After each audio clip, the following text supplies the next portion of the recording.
আজকে আমি শেয়ার করতে চলেছি আমার পছন্দের, আমার ভীষণ প্রিয় একটি রান্নার রেসিপি, চিংড়ি মাছের কাটলেট। হ্যালো, নমস্কার, welcome to it's by Madhulika, easy and tasty recipes by Madhulika. আমি আজকে বানাচ্ছি আমার ফেভারিট চিংড়ি মাছের কাটলেট, আর সেই রেসিপিটাই শেয়ার করছি আপনাদের সাথে। চিংড়ি মাছের কাটলেট বাঙালি বাড়িতে হয়েই থাকে। আমি যেভাবে বানাই সেটা শেয়ার করছি। এভাবে বানিয়ে একবার দেখবেন, আমার মনে হয় আপনাদের ভীষণ ভালো লাগবে। তাহলে চলুন রান্নাটা শুরু করা যাক। প্রথমে চিংড়ি মাছটাকে ম্যারিনেট করার জন্য একটা মশলা বানিয়ে নিতে হবে। তার জন্য একটা মাঝারি সাইজের পেঁয়াজ টুকরো করে কেটে নিতে হবে। এছাড়া দিয়ে দিতে হবে কাঁচা লঙ্কা 4টে থেকে 5টা টুকরো করে কেটে, যে যেরকম ঝাল খায়। যদি ঝাল বেশি খান তাহলে কিন্তু একটু বেশিও দিতে পারেন। একটা মিক্সি জারের মধ্যে নিয়ে নিতে হবে কাঁচা লঙ্কা, 7 থেকে 8 কোয়া রসুন, টুকরো করে কেটে রাখা পেঁয়াজটা, আর 1 কাপ ধনেপাতা। ধনেপাতা কিন্তু গোড়া শুদ্ধ নিলে টেস্টটা ভালো আসে।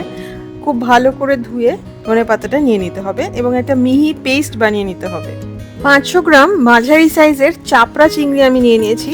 এখানে আপনারা যে কোনো চিংড়ি মাছ, বাগদা চিংড়ি, চাপড়া চিংড়ি বা গলদা চিংড়িও ইউজ করতে পারেন। মাছটা একটু বড় সাইজের হলে ভালো হয়। আমি যদিও এখানে খুব বড় সাইজের নিয়ে নিই, মাঝারি সাইজের নিয়েছি। মাছের শিরা কিন্তু অলরেডি ফেলা আছে। মাথা ফেলে খোসাটা ছাড়িয়ে মাঝখানে এইভাবে চিড়ে নিতে হবে, পুরোটা যাতে কেটে না যায়।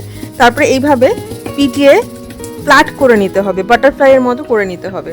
আচ্ছা, উপরের পোর্শন যেটা মাথার ঠিক নিচে যে পোর্শনটা থাকে, এটা ইচ্ছা করলে আপনারা কেটে ফেলে দিতে পারেন, তাহলে দেখতে ভালো লাগে। কিন্তু আমি যেহেতু চিংড়ি মাছ ভীষণ ভালোবাসি, আমি কিন্তু চিংড়ি মাছের মাংসটা ফেলে দিতে চাই না, চিংড়ি মাছটা নষ্ট করতে চাই না, সেই জন্য আমি পুরোটাই রেখে দিয়েছি।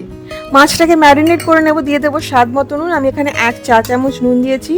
মশলা যেটা বানিয়ে রেখেছি সবুজ মশলাটা পুরোটা দিয়ে দেবো। 1 চা চামচ আদা বাটা দেবো।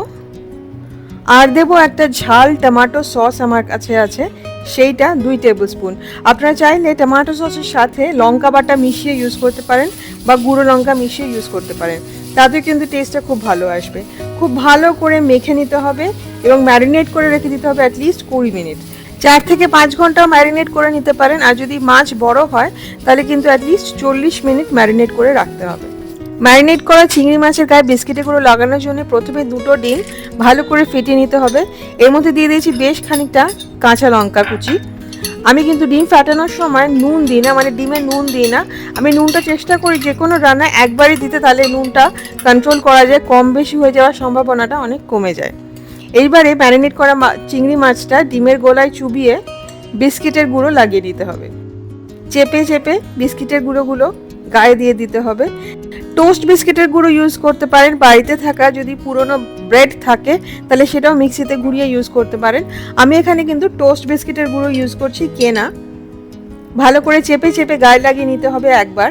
এইবারে আরেকবার ডিমের ঘোলায় চুবিয়ে আরেকবার বিস্কিটের গুঁড়ো লাগিয়ে নিতে হবে। আমি নর্মালি চিংড়ি মাছের কাটলেট বানালে 2বার ক্রাম করি, ডাবল ক্রাম করি, তাহলে কিন্তু আমার টেস্টটা বেটার লাগে। রান্নার সমস্ত উপকরণের লিস্ট রান্নার নিচে ডেসক্রিপশন বক্সে দেওয়া থাকবে, আর দেওয়া থাকবে আরও কিছু মাছের রেসিপি এবং কাটলেটের রেসিপি। লিঙ্কে ক্লিক করলে রেসিপিগুলো দেখা যায়। দেখে ভালো লাগলে অবশ্যই ট্রাই করবেন।